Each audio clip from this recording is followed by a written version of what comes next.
بسم اللہ الرحمن الرحیم نحمدہ ونصلی ونسلم علی رسولہ الکریم اما بعد۔ اصلاح و تربیت کیوں ضروری ہے، اس عنوان پہ بات چل رہی تھی۔ آج انشاءاللہ بزرگان دین کا انداز اصلاح و تربیت بیان کریں گے۔ اللہ کریم ہمیں اپنے اسلاف و بزرگوں کی ان قیمتی باتوں سے مستفید ہو کے اپنی اصلاح و تربیت کرنے کی توفیق نصیب فرمائے۔ حضرت بایزید بسطامی رحمۃ اللہ علیہ کے پڑوس میں غریب آتش پرست رہتا تھا۔ ایک رات اس کے گھر سے بار بار بچے کے رونے کی آواز آ رہی تھی۔ آپ نے معلوم کیا تو وہاں چراغ تک نہ تھا۔ آپ نے اپنا چراغ ان کو دیا، روشنی دیکھ کر بچہ چپ ہو گیا۔ صبح اس نے وہ چراغ واپس کر دیا۔ دوسری رات پھر رونے لگا بچہ، آپ نے چراغ دوبارہ بھیج دیا۔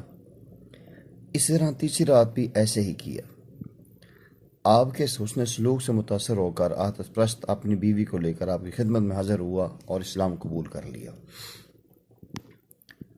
حضرت خواجہ معین الدین اجمیری رحمۃ اللہ علیہ کا انداز اصلاح و تربیت کچھ اس انداز کا تھا کہ ایک دفعہ کوئی شخص حضرت خواجہ معین الدین چشتی اجمیری رحمۃ اللہ علیہ کی قتل کرنے کی غرض سے آیا۔ اللہ تعالیٰ نے آپ پر اس کا ارادہ منکشف کر دیا۔ موقع پا کر آپ نے اسے تنہائی میں بلایا اور فرمایا، بھائی اچھا موقع ہے، جس ارادے سے آئے ہو پورا کر لو، میں حاضر ہوں۔ یہ سن کر اس شخص کے جسم میں کپ کپی طاری ہوگی۔ وہ آپ کے قدموں میں گر پڑا، عرض کیا، مجھے لالچ دے کر آپ کے قتل پر مأمور کیا گیا تھا۔ اس نے چھری نکال کر عرض کیا، اب اس کے ساتھ میرا کام تمام کر دیجئے، میں اس قابل ہوں۔ آپ جیسے عظیم اللہ والے کے خلاف ارادہ کروں تو میرے ساتھ ایسا ہی ہونا چاہیے۔ آپ نے فرمایا، ہمیں حکم دیا گیا ہے ادفع باللتی ہی احسن، برائی کرنے والوں کے ساتھ بھلائی کی جائے۔ آپ نے اسے اٹھایا اور اپنے گلے سے لگا لیا۔ آپ کے حسن اخلاق کا اس قدر گہرا اثر ہوا کہ اس نے سچی توبہ کر کے آپ سے بیعت کر لی، پھر بقیہ زندگی آپ کی خدمت میں گزاری۔ حضرت ابو عثمان حیری رحمۃ اللہ علیہ بہت بڑے اللہ والے تھے۔ ایک بار کسی شخص نے ابو عثمان رحمہ اللہ کو ایک دعوت پہ بلایا۔ جب آپ وہاں پہنچے تو میزبان نے یہ کہہ کر معذرت کر لی، کھانا ختم ہو چکا ہے۔ آپ لوگ واپس لوٹ آئے۔ ابھی تھوڑی ہی دور گئے تھے کہ میزبان نے واپس بلا لیا، لیکن بہانہ کر کے پھر لوٹا دیا۔ اس نے 2-3 بار ایسا کیا۔ اصل میں وہ آپ کے صبر و تحمل کا جائزہ لینا چاہتا تھا۔ جب آپ نے اس غیر مناسب طرز عمل پر کسی برہمی کا اظہار نہ کیا اور بغیر اپنے ماتھے پہ شکن لائے آپ چل پڑے۔ وہ پکار اٹھا، بے شک آپ عظیم اخلاق کے مالک ہیں اور صبر و تحمل کے پہاڑ ہیں۔ آپ نے سن کر انکساری کے ساتھ فرمایا، جو تم نے دیکھا ہے نا، یہ کوئی قابل تعریف بات نہیں ہے، بلکہ کتے کی عادت ہے، جب بلایا جاتا ہے آ جاتا ہے، اور جب دھتکارا جاتا ہے تو لوٹ جاتا ہے۔ حضرت ابراہیم بن ادم رحمۃ اللہ علیہ ایک بار جنگل میں تھے۔ وہاں سے ایک سپاہی گزرا اور اس نے آپ کو دیکھ کر پوچھا کہ کیا تم غلام ہو؟ آپ نے فرمایا، ہاں غلام ہوں۔ اس نے کہا، مجھے آبادی کا پتہ بتاؤ۔ آپ نے قبرستان کی طرف اشارہ کیا۔ اسے غصہ آ گیا اور آپ کے سر پر ڈنڈا رسید کیا اور پھر پکڑ کر آپ کو شہر لے آیا۔ لوگوں نے دیکھ کر اسے ملامت کی، وہ شرمندہ ہوا، عرض کرنے لگا، غلطی ہو گئی ہے، اصل میں آپ کا غلام ہوں۔ یہ ارشاد فرمائی، آپ نے یہ کیوں کہا کہ میں غلام ہوں؟ آپ نے فرمایا، اس لیے کہ میں اللہ کا غلام ہوں۔ اس نے پوچھا، میرے دوسرے سوال پر آپ نے قبرستان کی طرف اشارہ کیوں کیا تھا؟ آپ نے فرمایا، اصل آبادی قبرستان کی ہے، جہاں سب لوگ آتے ہیں۔ شہر تو ویران ہو جانے والے ہیں اور یہ جگہ آباد ہو رہی ہے۔ اس نے مزید عرض کیا، اب یہ بھی ارشاد فرما دیجئے، ڈنڈا کھا کر آپ نے میرے لیے دعا کیوں کی؟ انہوں نے فرمایا، میں نہیں چاہتا تھا کہ تمہارے اس طرز عمل کے باعث مجھے تو ثواب کا موقع ملے اور میں بدلے میں تمہیں بد دعا دوں۔ سبحان اللہ، کیا ہی عمدہ اور بہترین انداز تھا اسلاف کا، کابرین امت کا۔ حضرت امام مالک کے پڑوس میں ایک یہودی رہتا تھا اور آپ کو تنگ کرنے کی غرض سے اپنے چھت پر کے پرنالے سے گندگی گرا دیتا تھا۔ بعض کہتے ہیں یہ حضرت مالک بن دینار رحمۃ اللہ علیہ کا واقعہ ہے، حتیٰ کہ آپ کے نماز پڑھنے کی جگہ بھی ناپاک ہو جاتی تھی۔ آپ روزانہ گندگی صاف کر کے اور پھر وہاں عبادت کرتے، اعمال کرتے، لیکن اس سے شکایت نہیں کرتے تھے۔ ایک روز تنگ آ کر وہ حاضر خدمت ہوا اور پوچھنے لگا کہ اتنے عرصے سے میں آپ کو تنگ کر رہا ہوں، آپ کو غصہ دلا رہا ہوں، آپ کو غصہ ہی نہیں آتا؟ آپ نے فرمایا کہ اللہ تعالیٰ نے غصہ پی جانے والوں کو دوست رکھتا ہے، اور اس لیے میں غصہ پی لاتا ہوں کہ اللہ تعالیٰ کو ایسے موقع پہ غصہ پینا اچھا لگتا ہے۔ اور پیارے آقا کریم صلی اللہ علیہ وسلم نے فرمایا پہلوان وہ نہیں ہے جو لوگوں کو گرا دے، پہلوان تو وہ ہے جو غصے کے وقت غصے کو پی لے۔ آپ کی بات سن کے وہ اتنا متاثر ہوا کہ مسلمان ہو گیا۔ ایک دفعہ ابو الحسن رحمۃ اللہ علیہ دریائے دجلہ کے کنارے پہنچے تو کیا دیکھتے ہیں کہ کشتی سے شراب اتاری جا رہی ہے۔ آپ جلال میں آ گئے اور کشتی بان سے پوچھا یہ کیا ہے؟ اس نے عرض کیا کہ خلیفہ وقت کے لیے شراب منگوائی گئی ہے، یہ ان کے لیے لے کر جا رہے ہیں۔ آپ نے غصے میں شراب کے مٹکے توڑنے شروع کر دیے، سب توڑ ڈالا مگر ایک چھوٹا سا چھوڑ دیا۔ اگلے دن صبح آپ کو خلیفہ کی عدالت میں پیش کیا گیا اور اس نے بڑے روب سے پوچھا یہ تم نے کیا کیا؟ آپ نے فرمایا میں نے جو کیا تمہیں معلوم ہے، پوچھنے کی حاجت نہیں ہے۔ یہ جواب سن کر وہ مزید بھرم ہوا کہ تم نے یہ حرکت کیوں کی ہے؟ کیا تم محتسب ہو؟ آپ فرما ہاں میں محتسب ہوں۔ اس نے پوچھا تمہیں کس نے یہ عہدہ دیا ہے؟ آپ نے فرمایا جس اللہ نے تمہیں خلیفہ بنایا ہے نا، اس نے مجھے اختیار دیا ہے۔ اس نے کہا وہ دلیل پیش کرو۔ آپ نے فرمایا اقیم الصلاۃ وأمر بالمعروف وانہ عن المنکر واصبر علی ما اصابک، نماز قائم کرو، امر بالمعروف نہی منکر کرو، جو مصیبت پہنچے اس پہ صبر اختیار کرو۔ یہ قرآنی الفاظ سن کر وہ متاثر ہوا اور کہا کہ آج سے آپ کو میں یہی عہدہ دیتا ہوں، احتساب کا سربراہ بناتا ہوں۔ لیکن آپ یہ تو فرمائیے کہ ایک مٹکا آپ نے کس لیے چھوڑ دیا تھا؟ آپ نے فرمایا آخری مٹکا توڑنے سے قبل یہ خیال آیا ابو الحسن تم کتنے جرت مند ہو کہ بادشاہ وقت سے بھی نہیں ڈرتے، بس میں رک گیا کہ اب اگر یہ مٹکا توڑا تو صرف اور صرف اللہ کی رضا کے لیے نہیں ہوگا بلکہ نفس کی لذت کے لیے ہوگا، میرے اندر عجب پیدا ہو جائے گا، اس لیے نہیں توڑا۔ امام اعظم ابو حنیفہ رحمۃ اللہ علیہ کیا بڑا مقام رکھتے ہیں۔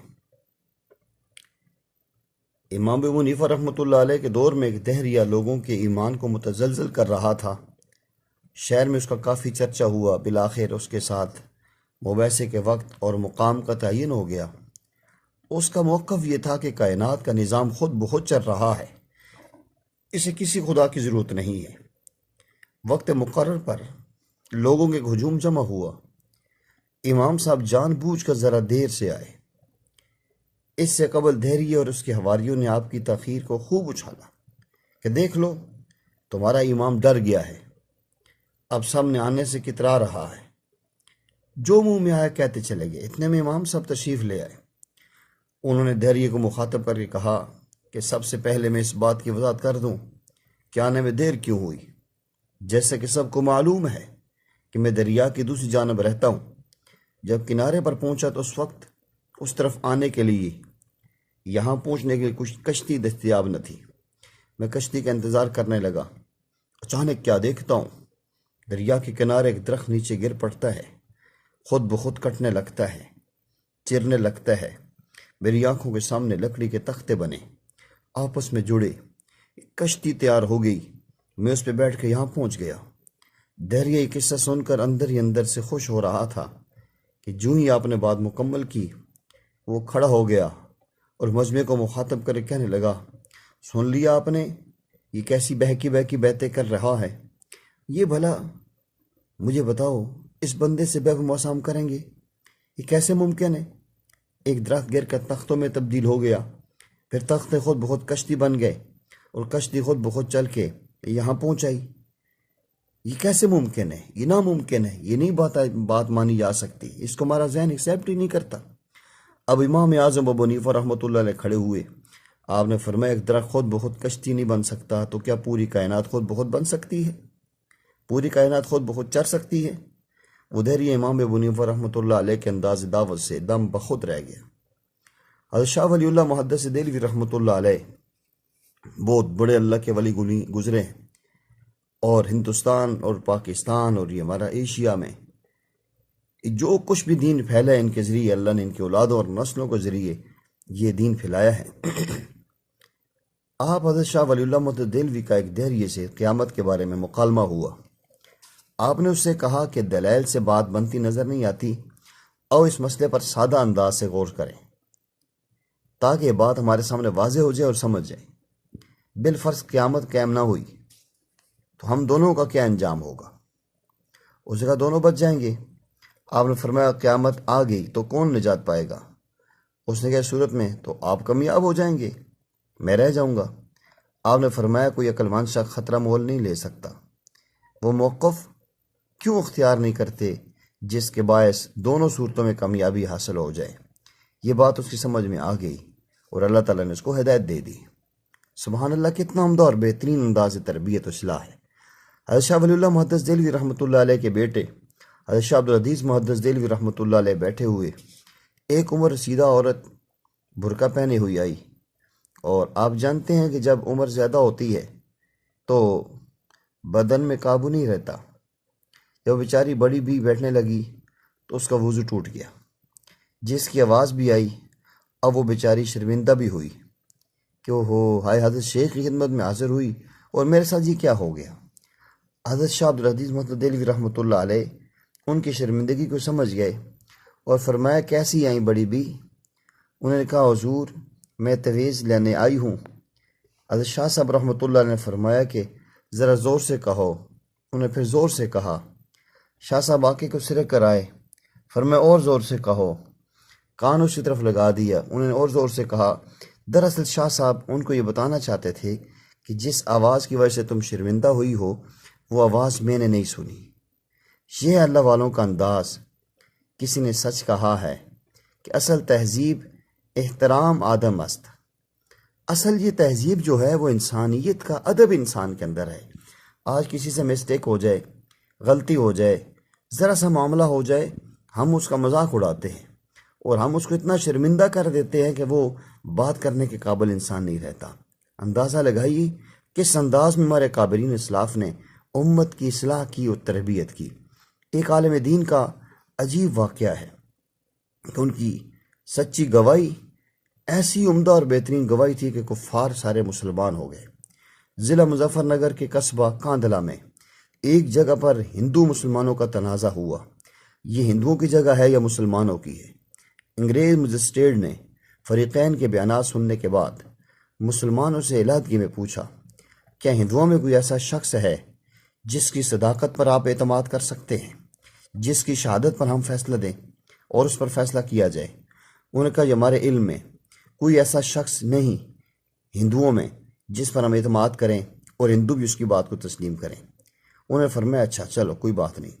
پھر اس جج نے، مجسٹریٹ نے ہندوؤں کو علیحدہ میں بلایا، پوچھا اس نے کہ یہ بڑی آزمائش کا موقع ہے، معاملہ قومی ہے، لیکن پھر بھی ہم یہ چاہتے ہیں کہ اس انداز میں یہ معاملہ حل ہو جائے کہ دونوں اس بات کو تسلیم بھی کر لیں اور بات بھی کسی نتیجے پر پہنچ جائیں۔ انہوں نے کہا، ہندوؤں نے، جی ہمارے اندر تو ایسا بندہ نہیں ہے، لیکن ایک مسلمان بزرگ ہیں جو کبھی جھوٹ نہیں بولتے، وہ سچی بات کرتے ہیں۔ ان بزرگوں کا نام تھا مفتی الہی بخش رحمۃ اللہ علیہ۔ مجسٹریٹ نے ان کے پاس چپڑاسی بھیج کر عدالت میں بلا لیا۔ انہوں نے فرمایا کہ میں نے قسم کھائی ہے کہ میں فرنگی کا منہ کبھی نہیں دیکھوں گا۔ مجسٹریٹ نے کہا کہ آپ میرا منہ نہ دیکھیں لیکن تشریف لے آئیں۔ معاملہ اہم ہے اور آپ کے یہاں تشریف لانے کے بغیر یہ معاملہ ہو نہیں سکتا۔ وہ بزرگ مفتی علی بخش رحمۃ اللہ علیہ تشریف لائے اور اس انگریز مجسٹریٹ کی طرف پیٹھ پھیر کے کھڑے ہوئے۔ معاملہ ان کی خدمت میں عرض کیا گیا، دریافت کیا گیا کہ آپ کے اس بارے میں کیا علم ہے۔ ہندو اور مسلمانوں کی نگاہیں ان کے چہرے پر ہیں، کان ان کے جواب پر لگے ہوئے ہیں، جس پر اس اہم قومی معاملے کا فیصلہ ہونا ہے۔ ان بزرگوں نے فرمایا بات صحیح ہے، یہ جگہ ہندوؤں کی ہے، مسلمانوں کا اس سے کوئی تعلق نہیں ہے۔ انگریز جج نے تاریخی فیصلہ لکھا کہ آج اس مقدمے میں مسلمان تو ہار گئے، اسلام جیت گیا۔ سبحان اللہ، عدالت کا فیصلہ ہو گیا، جنگ وہ ہندوؤں کو مل گئی، مسلمان مقدمہ ہار گئے، اور اسلام کی اخلاقی فتح ہوئی۔ صداقت اور اسلامی اخلاق کے ایک مظاہرے نے چند گز زمین کھو کر بہت سے غیر مسلموں کے ضمیر اور دل و دماغ جیت لیے، اور وہ ہندو آئے اسی روز مفتی علی بخش رحمۃ اللہ علیہ کے ہاتھ پر مسلمان ہو گئے۔ سبحان اللہ، اندازہ لگائیے، یہ ہے ہمارے اللہ والوں کا انداز تربیت اور اصلاح۔ کاش ہمیں بھی اپنے اسلاف کی اس نسبت کا کوئی حصہ، کوئی پرتو ملا ہوتا، آج امت میں بگاڑ نہ ہوتا، آج امت کی اصلاح ہوتی۔ ڈھونڈتے رہے اوروں میں عیب و ہنر، رہے اپنے عیبوں سے بالکل بے خبر، جب پڑی اپنے عیبوں پہ نظر، نگاہ میں کوئی برا نہ رہا۔ اللہ جل جلالہ ہمارے اسلاف اور ان مشائخ اور صوفیاء کے انداز اصلاح و تربیت سے ہمیں بہت کچھ سمجھنے کی اور اللہ والوں کی خدمت میں رہ کے اپنے اصلاح کروانے کی توفیق نصیب فرمائے۔ یہ انداز چل رہا ہے، انشاءاللہ مزید اگلی نشست میں مزید اسی عنوان پہ کوئی بات کریں گے۔ اللہ تعالیٰ ہمیں اس پہ عمل کر کے آگے دوسروں تک پہنچانے کی توفیق عطا فرمائے۔ وآخر دعوانا ان الحمد للہ رب العالمین۔